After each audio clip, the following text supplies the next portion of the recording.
Hey guys, and welcome to Pheas Airsoft, where today I'm unboxing this tiny little M4.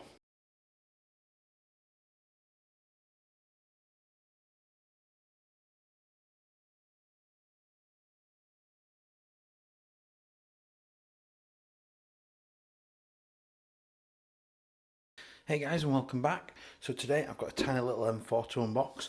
Before I get started, if you are enjoying my content, please do consider subscribing. It does really help me out. So today I've got a Golden Eagle, otherwise known as Jing Gong, tiny little M4 to unbox here, a tiny little CQB thing, effectively an M4 pistol. I'm really excited to have a look at this. Thanks to JTAC Custom, who've managed to get hold of this for me to do an unboxing on.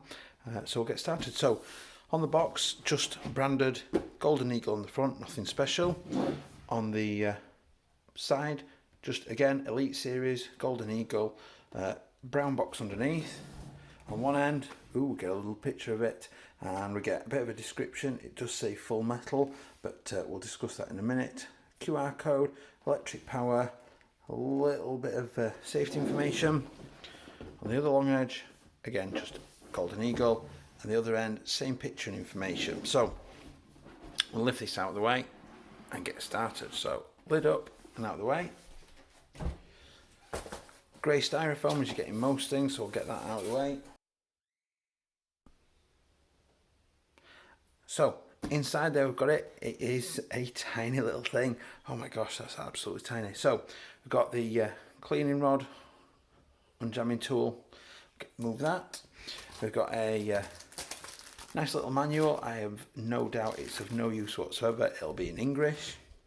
We've got the tiny little bag of BBs that are never going to see the light of day again. We've got a sight adjustment tool, but it doesn't actually have normal M4 sights, never mind.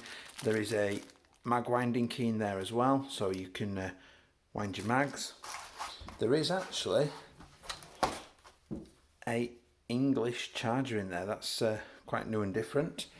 We get the Vietnam style high cap. They are pretty cool and pretty diddy. I think they're around 200 rounders. Winding keyhole there in the side. Nice click. We'll use that later to chrono it. We then also get a little adjustable vert grip. It's that tiny, I'm not sure I'm actually going to use that.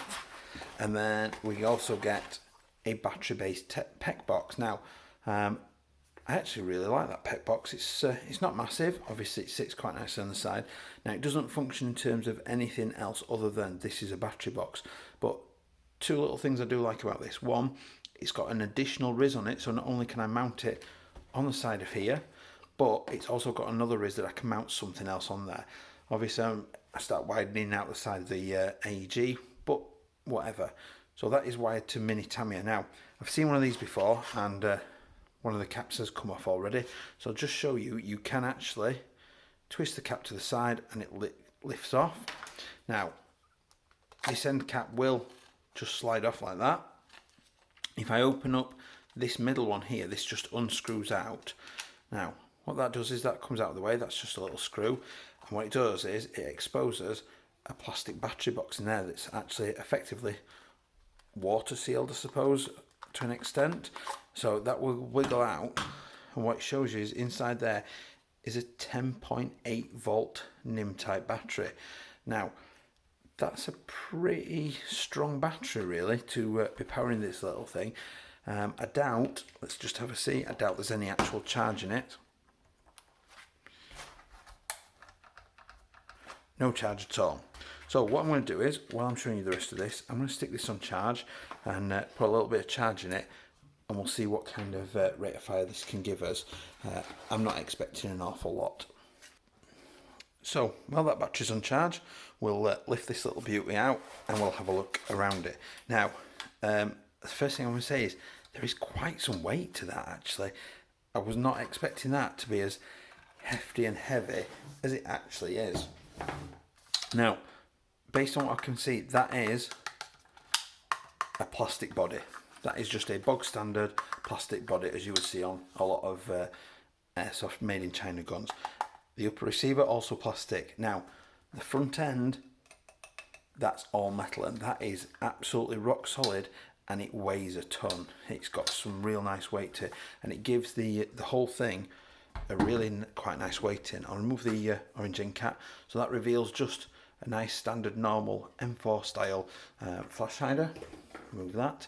You can see the wiring goes in front and into the upper receiver. Now if I flip that over, hopefully you can see that that is I suspect that's a two-piece hop, because I can see the screw threads coming down into the magwell. That looks to me like it's a two-piece hop unit. Not a deal breaker or anything, but you know, it's not perfect. We've got a standard M4 style flash mag release. We've got a standard M4 style hop unit in there. Let's just spin that around. As you can see in there, the pistol grip is extremely comfortable to hold. That's really nice to grip. Obviously the shaping ever so slightly rubberized, but not a full rubberized feel, so it's really nice to grip and hold, especially with gloves on. That's going to be really nice. The trigger guard can be removed. It's normal one, so you push the pin in and knock the pin out there, and that will come out, so I can put in a curved one if I want to. Considering the weight of that, there's no actual creak or anything in there, and we've obviously got just a blanking plate at the back that's got a QD or quick detach sling loop on that, so you just press the button in and it releases it. And I can also stick it in on the right hand side for if I'm a lefty and wield it on the left. Now not so ideally is this little tiny screw on the bottom. I'm not a big fan of these tiny little grub screws to adjust. I prefer the bigger ones, which means there's a tiny little adjustment plate inside, but that's absolutely fine. I am really impressed with that. In terms of sights, it's not obviously got normal M4 sights, it's got flip up ones, so you pull that clip out the way and that pops up, and that gives you one of your sights, which has got a little opening there that we can adjust the different pieces. I'm guessing one is nighttime, one is daytime possibly. And then we've got a front flip up sight, which, wow, that's stiff. That is quite stiff to get up. So there we've got little flip up sights. Now I'm thinking my little tiny doctor sight, or my little flip up red dot sight, will look much better on top of this than these built-in sights, but they are easily removed. This one is just a flathead screw there, and that will come off. And again, a flathead screw, maybe just pliers around that, and that will come off if I want to get rid of those. But do you know what? I'm really impressed with that. I'm really happy with it. The solidness of that is quite astounding, considering it's got a plastic body, and the sheer weight of that, I'll be honest, it's actually not far off the weight of my TK45C. There is some real heft to that, and I'm quite impressed with that. Now, the reason I've got this is I'm going to make this into a little bit of a project. And what I'm going to do is I'm first of all going to install a gate Murph chip in this, which I'm going to front wire out the front and then connect into the battery in the PEQ box.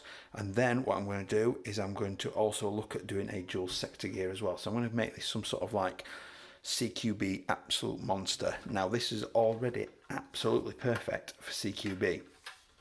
So come back in a second and I'm going to chrono it and see what kind of output this is making, and we'll see if the battery works as well. So just come back from chronoing this little beauty, and surprisingly I was expecting this to be hot and over the UK limit of sort of 350. But actually it's doing about 300. Now, there could be a couple of issues with that. It could be that it's pre-downgraded because it's come from a UK supplier via JTAC Custom. It could also be down to the tiny little barrel is obviously lowering the FPS, or it could be a mixture of air seal at the hop unit and in the cylinder. Obviously when I get in there to look at doing the dual sector and the Murph, then that's something I will take a look at and see if that's an issue in there. So what I'm going to do is I'm going to have a look at the rate of fire on this now, using first of all I've got a 7.4 fully charged LiPo, 7.4 volt, 2200 milliamp. This is the pretty much standard one that I use in most of my videos. So let's have a look at how this fires. So fully charged, here we go. Pretty crisp actually, I'm pretty impressed with that. That's nice, steady away, nothing amazing in terms of rate of fire, but it's actually not too shabby at all. So I'm just going to grab the included petbox battery that should go on here, and I'm going to test the rate of fire from it now with that. So got this battery, it's had about 20 minutes on charge. It should be more than enough to just give us an indication of what it's like. So I'm just going to plug this in, and single shot, and full auto.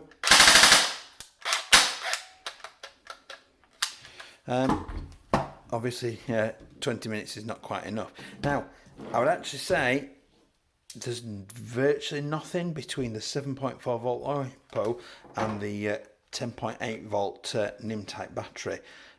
So what I will be looking to do, I think, is I'll be looking to remove this battery from in here, and I'll probably be looking to install a LiPo in this box that I can sit inside this nice little pet box container, and I should have a mini type battery LiPo that should sit in there quite nicely. So I'm going to install that in that box, get that fitted back up along with a Murph, and that should be an absolute beast of a CQB weapon. So first impressions, I am really impressed. Really nice and solid. There's no real movement in there, there's no creaking. Flip up sights are nice. I think a red dot would look a little bit nicer in there.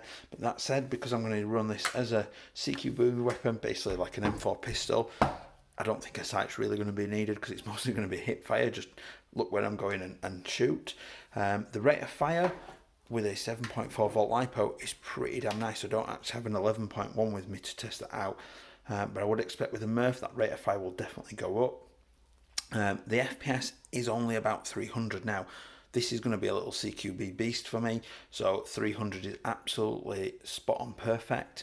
I think with the little mag that comes, you get the little vert grip, the bag of BBs, the battery, the UK charger as well, which is pretty awesome. Really good value package. This is selling for around £150 in the UK, and I'll be honest, that's actually really good value.